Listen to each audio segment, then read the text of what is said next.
Welcome back to In Conversation as we continue to bring budget coverage on day two. We just watched at the first presentation of our new MP, Mr. Riaz Rupnarain, all the way from the Pomeroon. um, Beautiful presentation, Thank you. done splendidly, and it brings the appreciation of seeing a young person like yourself on the floor representing your people in fine style. Welcome to In Conversation. Thank you for having me. Yes, yes. So you started off by, bringing your background to bring what I believe is the feel of the people, especially those from further off, how you see things and how it Mm. affects you. So you started off your presentation talking as well about where you're from and the realities of what is happening in the Cameroon, how budget like these affect the people at their door. And you give some examples about the school children and the cost. Let's talk about that. All right. So initially, well, obviously the APNU doesn't have a geographical constituency for Region 2 after the 2025 election. But it will be absurd of me, and not even sensible, to be coming from the Pomeroon, traveling, traversing, coming to Parliament here and omitting all the issues that transpire in the Pomeroon. And in many cases, as I highlighted there in Parliament, and as the minister was saying that it doesn't happen, in many cases, the information is disseminated, but sometimes the Pomeroon is treated as though they don't exist. They're only a name in the admin region, but not an actual community, or that there are actually more than one communities within that area. So at the onset, I first had to highlight that as a person coming from Pomeroon, to show the others like myself 30 years, 28 years ago, that there is hope, that I determine my destiny. When I attend a school, it doesn't matter which school it is, I determine the individual I become. The school doesn't influence me, but I influence the school, because I went to all of the schools right there next, the first school next to my house, the first nursery, the first primary, the first secondary that you can walk and reach. I made sure I went to them. Even though I was awarded schools out of attend Georgetown, I made sure that I served there, I studied there, I did my training as a teacher in that same admin region. I taught there because I wanted the children there who are growing up to have some iota of hope that, you know what, I can be the president of this country. I can be, if Riaz can be an MP, I can be a president. And that is what I want to inculcate in them. Don't just aim to be an MP as Riaz. Don't just aim to be better. My satisfaction comes to see that you use my passion to climb the ladder higher than I did. And that is what we are here for. And even the Secretary General, because when you look at the media outlet, the first thing that transpired when the names were posted was, oh, APNU did not submit a young person. Apparently for them, youth is only measured by an age. But I can give you a plethora of young people who are below the age. And still, if you give them the work to do, they can't do it. And I can give you a set of persons who are above the age and they operate faster with more, and they are expeditious in carrying out their duties as a young person. The Secretary General of the UN indicated that youth is about your passion, your drive, your urgency to see that something is done change. And that is what I look forward for. Yeah. And that's why I said you are one of our youth representatives. So in regards to highlighting the transportation costs, as the minister said, it is not true. And I was anticipating that the Minister of Education had been there. But the Minister of Local Government was there, and the Minister of Social Services, who I know will inform them. It is not a situation as, it can be two of the coin. It can be that they have put policies from the ministry, send those policies there, but the people there haven't implemented it. And that happens a lot. Or it can be that they didn't think about that aspect, and that part wasn't catered for. So maybe they can cater for it. But we have had, it's one of the most common things when you look at an ask Charity Secondary School about their enrollment, yes, it has increased. The enrollment has increased over the past few years, with the months because of the programs and so forth. But our job should not be, and when I say our, I mean we as Guyanese legislative Correct. arm and the government as well. It shouldn't just be to improve it, but it's to ensure that everyone who is that age should be in school this hour. If you're not in Correct. school, why are you not in school? And if it means I have to go out of my way to help this one, then that is what the job entails. And that is why I highlighted two things. You cannot continuously misconstrue equality to equity. Some people will need more than what others get, but Correct. to reach the same point. I've always done this when I teach this course to the students. I say the simplest way to imagine it is that both of us are going to the United States, but one of us got a direct flight and one of us will have to transit.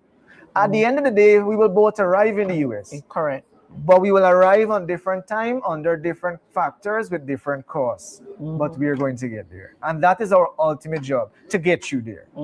So that is why I had to have, because that is an exorbitant cost. And when parents tell me I got to pick between who I send in, it just tug at your heartstrings a little bit. I Correct. mean, you're inhuman if it doesn't tug at your heartstrings to hear that this amount that you have to choose which child you have to send because of the amount of money in an oil-rich country. Correct. One that we boast about, and again, the budget is $1.558 trillion, and parents still have to decide who they send to school. That should not be. Correct. If we're touting this budget.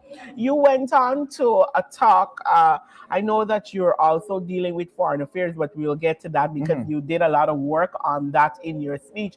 But you spoke to the issue of cost of living, and not just only in your area, but generally what it looks like, and the fact that they cannot see with their own data. You pointed out the issue of the use of data. They're not using it to even help them to fix the problem.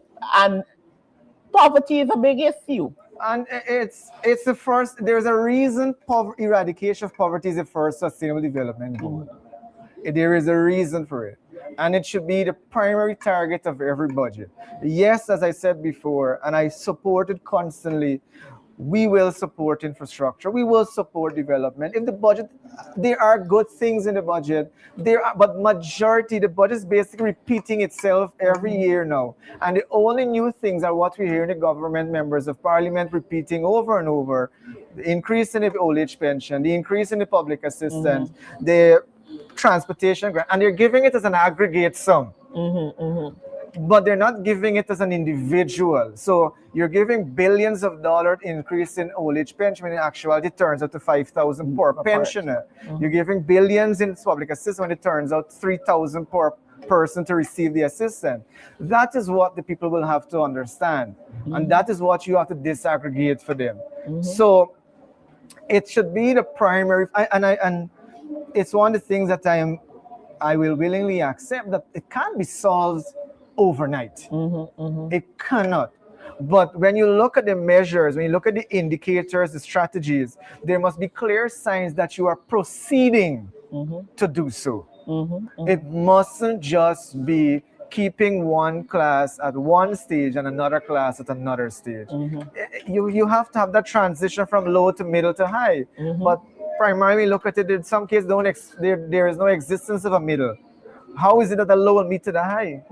Right? So then we eventually will have a separated society. Correct. And you talked about the 10-day workers and, the fact that, yes, you're giving them something, but there is no security, there is no pension, there is no NIS, there is no long-term value to what is being done with that. Yes. And as I said before, again, that is it. It's everything is about catering for today and not for tomorrow.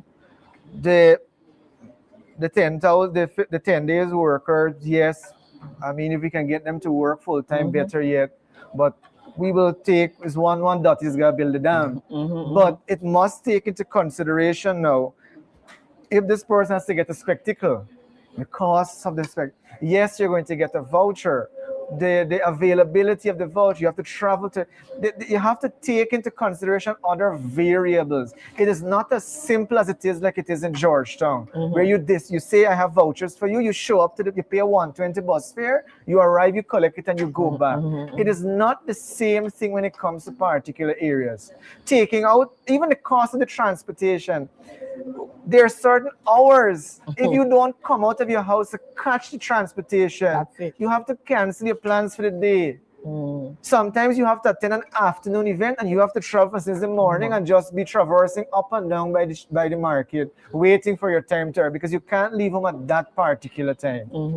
So this is it has to be strategy for long-term solution and not just short-term. As I said, I support the increase for them.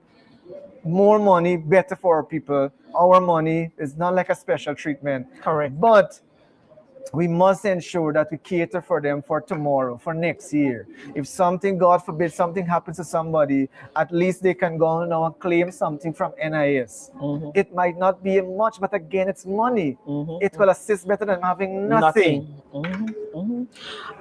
Foreign policy.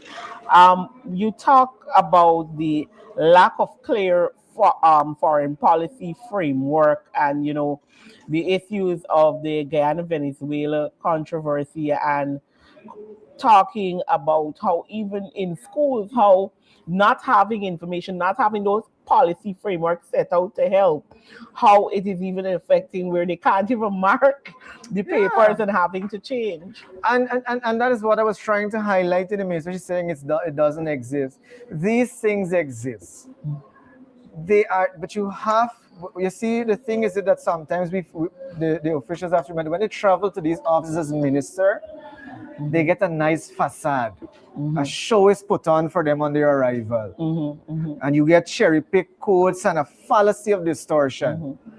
But if they make a spontaneous visit, like when you like for me as a teacher, I've always known if I'm going to go and observe a teacher, I'm not going to ask the teacher. I'm going to check the child's book. If you're going to observe your employer, you check the customer, not the staff. You go to them first. That's where you get a better feedback.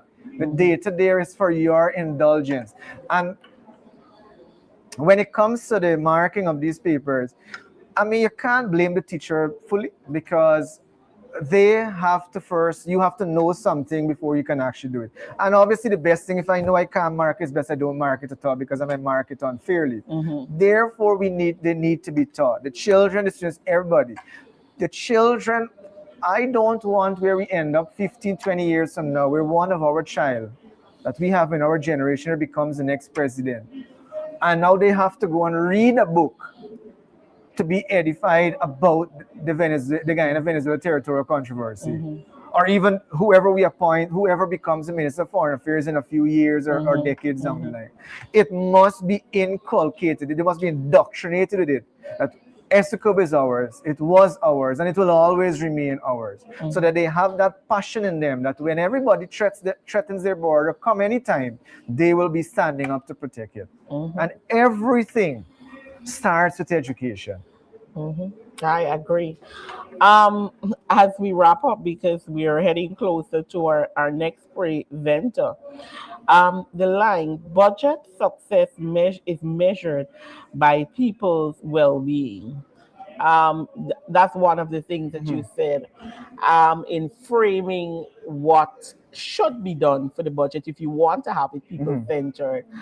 How would you word or speak of the budget in a holistic sense? It is filled with numbers, but lacking priorities. It's all the programs are repeated, and as my other colleagues and other members would have highlighted, that some projects have even given the same budget to do the same work. So repeatedly, one thing is being done over and over. It's the money are coming, the money is being spent, the money is there. But when you look at the impact, that is where the issue lies. How much Consistently, we are building particular roads.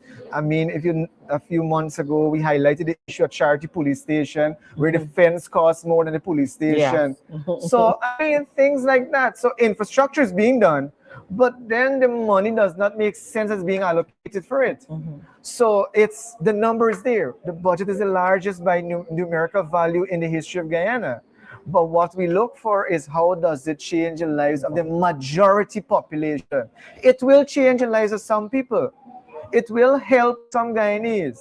Those who are importing vehicles, they will get benefit from it. Those who are able to borrow the money because they have the collateral they will get benefit from it. But the budget should be targeting the larger group. And the group according to that is the one that is in poverty, because the IDB report is saying 58%, and they're telling us, the Director General stated on social media that we can't use it because the data is from 2021.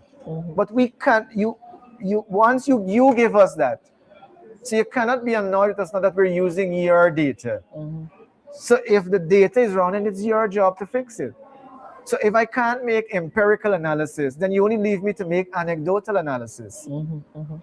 So that is where, well, that's what I said, but the well-being. It must ensure that the larger population gets something out of it, to move them from point A to point B. As I indicated earlier, I do not expect the budget to change the lives of everybody and make us millionaire overnight. Correct. And I've always believed in the concept of teach a man to fish rather than give him the fish every day. But it must be clear outlines to show that we're moving this group to B. Why is we moving this group to C? And so next year now, I know that the B group going to C now. That is what we expect, progressive development for our people. Budget in 2 words. The 2026 budget in 2 words. Infrastructure base. Thank you so much, MP Rupnarain. It was a pleasure having you. Likewise. And to our audience, stay tuned as we have our MP Psycho Andrews coming up shortly, and then we will sit with him.